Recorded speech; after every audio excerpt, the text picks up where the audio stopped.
What up, guys? Your boy Quake, and what year are we in, man? Are we in 2017 or 2005? Because with these recent disses, it seems like it's 2005. For those that don't know, Mase this morning released a diss track called The Oracle. And on this track, he's responding to Cameron. He's exposing him about his past, all the issues he's had with Dipset, his bad business ventures, and much, much more. Now, when this diss track came out, a lot of people were confused. They had no idea where this came from, but if you were paying attention, you would know exactly why Mase responded. So let's go down that path. Earlier this month, Cameron dropped a mixtape called The Program, and in the intro track, It's Killa, there's a few bars going directly at Mase. Told him straight up, I ain't feeling him at all. Let me curb this nigga before I end up killing him. So of course Mase heard that, and he decided to respond with the Oracle track that dropped earlier today. Now, a lot of people are wondering, why would Mase respond to that? Was it really that bad? Mase usually doesn't respond to a lot of diss tracks. He even said it himself. He's not the one to type to go at people constantly, even if they mention the name, because Cameron and Mase have had issues for a while now. It's been going on since the 1990s. These two have been middle school friends growing up together in Harlem, so they've had their issues time in and time out. But this time it was completely different, and in the description on the SoundCloud song he uploaded, he explains why. Mase said it was the threat of physical violence and the bars that Cameron spit that made him respond. So this is what he said word for word. I let too much pass, and I was going to continue to let it pass, but when somebody don't stop, I had to just spank him one time. It was really the point when Cameron said he had to kill me. I let a lot of things slide, but when you start getting to the body harm aspect of it, I can't let that slide. That's really all it's about. I know I'm lyrically better than a lot of people. It's just when people would throw my name out there, I just didn't feel like it was anything I needed to respond to. So that's Mase explaining why he released the diss track. Now let's get into the bars, because some of these bars are insane. I mean, I tend to forget some of these older rappers and how well they can spit. I mean, Mase was someone who had a lot of talent, who could have blown up and become someone really, really big, but he decided to become a pastor and just sort of fall off the face of the earth. Imagine 20 years with a bitter bitch in the same drama. Dame told you do this shit and you don't see Dame Karma. K9 on your ass, nigga, no distraction. Pussy nigga wearing pink, guess he think he matching. I'ma paint the picture, let the niggas make the caption. Fuck bars, I'ma tell niggas what really happened. Ever since 10, you was a thirsty nigga. I ain't gonna talk about the time you fucked your sister. 2002, you lost 50 pounds, also in your liver. Now you tryna sell niggas liquor. Nigga, you always play the sucker part. Where was all that Rico shit when you left Jim and Rucker Park? Matter of fact, I'm on a true life change. But let's get back to that smack and that true life change. Wow. Damn, bro, man, the whole fucking land know. After that 50 shit, you moved to Orlando. You had the nigga Jim on the radio. Where did Cam go? Where did Cam go? After releasing the diss track The Oracle, Mase decided on Rap Genius to explain some of his bars. So let's go over the bars that Mase explains. So right immediately in the intro of the song, he starts out by saying, imagine 20 years with a bitter bitch and the same drama. Dame told you do this shit and you don't see Dame Karma. This is what Mase has to say about those bars. He says, when I came back with Welcome Back, Dame ran up to me like, why don't you and Cam just beef? I was like, beef? Why would we beef? It was the weirdest thing I ever heard. He was like, why don't you and Cam just beef? It'll stay on record. It'll stay on wax.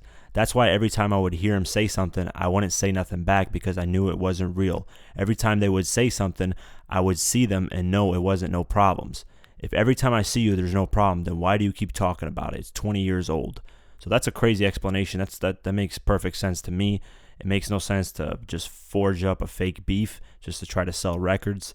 And Mase was like, I'm not going to respond to someone who's not really serious. So it makes sense to me. Now in these bars, Mase responds to the people making fun of him for becoming a pastor and going to church. This is the bars that he spits.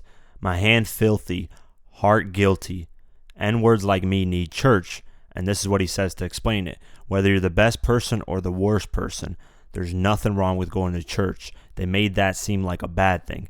I think growth is inevitable. You got hip-hop artists who sold crack and then sold us vitamin water. You have guys who have hustled but now just take part in NBA teams.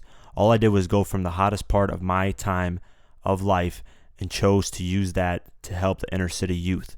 You may call that church, but that's helping the inner city. That's helping families. I don't see nothing wrong with that. I don't think nobody intelligent will see anything wrong with taking your strengths and using it to help people. That's not really a weakness. It's called charity. Now, in these next bars, he mentions 50 Cent.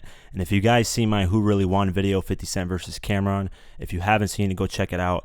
50 technically made fun of Cameron for leaving from New York and going down to Florida, Orlando, Florida, and like hiding, and nobody knew where Cameron was, and 50 was making fun of him, Jim Jones and all that.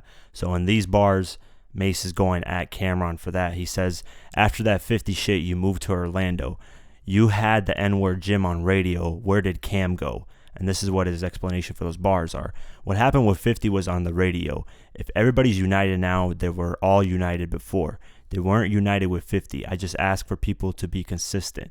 Don't pick who you want to pick on and who you want to be neutral with. If you're rolling, then steamroll on everybody. If you give 50 a break, don't take it to the maximum with me. You know me, but you don't know that N-word. And in the last bars, Mase just completely destroys Cameron. This is what he says. I'm the name on the ribbon on the bird. I'm done rapping with you. You'll always be my bitch who got my fucking name tatted on you. And this is Mace's explanation, because I didn't understand this part either, so I'm glad he explained this. This is what he said. Harlem World.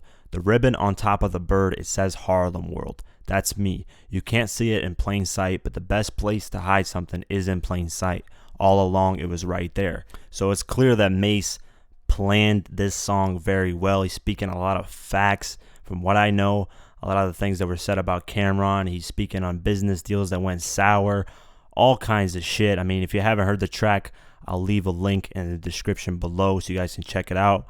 I'll even leave a link for this lyrical breakdown so you guys can go read up more on this, because I didn't cover every single bar. So Cameron wasted no time. After he heard that diss track, he decided to preview his response, which is called Black Friday. This song will be on the upcoming mixtape, The Program 2, which drops on January 1st. I don't know if he's going to hold it until then or if he's going to release it sooner, but I hope we get it sooner rather than later. I need somebody to talk to me tonight. Oh, yes, I will. Yes, I will. Yes, I will. You remember how well you used to sing it? Yes, sir. Yes, sir. Can't make us crack music. I can't sing that song. Dipset, dipset, dipset. Young man looked at him and said, why you can't sing it? Why? You know what he told him since you saw me last? Oh, something happened to me. Time to get the facts across. Somebody missed the past. I'm all for the jokes, bundle up, get you cold. But I only go for the door. I'm a chimney, I want to smoke. You the number door. I'm petty, ready for war. I ain't got a sister, only sister I fuck is yours. Bars off the program touch you. Now you mad at me though, you let Mr. Lloyd touch you. Do what you must do, me I'm getting my just due. But who you talking tough to? Blinky just snuffed you. Puff up you, seen it no binoculars. Passed you the 50, he was finger popping. Then he took. So with that being said, leave a comment below. Let me know what you guys think. I'm excited because this is finally some beef with some older generation artists that can spit really, really well. So I'm excited to see where this goes, as long as it stays on wax and nobody gets, physically harmed or anything like that. I'm very excited for this. I mean, it's bringing new excitement to hip hop finally. And also, who do you guys think is going to go harder? I mean, that Mase track is insane. I don't know. This preview for this Cameron song sounds all right. We got to see when it drops.